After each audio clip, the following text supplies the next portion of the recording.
মা, আমি স্কুলে গেলাম। থামো বাবা, নাস্তা করে যাও শোনা আমার। নাস্তা করার টাইম নাই, দেরি হয়ে যাচ্ছে। তোমার ক্লাস তো 8:30টার দিকে, এখন তো ঘড়িতে 7:20 বাজছে, তাহলে দেরি হয়ে যাবে কেন? স্কুলের রুটিন চেঞ্জ হয়েছে যে, তুমি জানো না?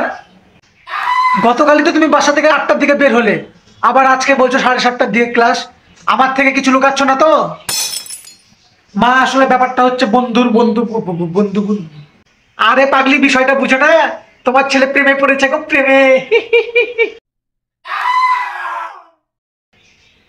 ওর মতো বয়সে আমরা কত মিথ্যা বলে ট্যাঙ্কি মারে বেরিয়েছি।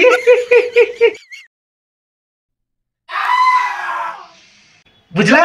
স্কুলের নাম করে আগে আগে বাসা থেকে বের হয়ে যেতাম, দিয়ে বাজার যেতাম। বাজার যেয়ে 10 টাকার একটা গোলাপ ফুল কিনতাম। গোলাপ ফুল কিনে যে মেয়েকে পছন্দ করি তার স্কুলের সামনে যে দাঁড়াতাম। তারপর তারপর যে মেয়েটা স্কুল ঢুকতো, হাঁটু গেড়ে বসে তাকে প্রপোজ করতাম ফিল্মি স্টাইলে। আহ, কি দিন ছিল।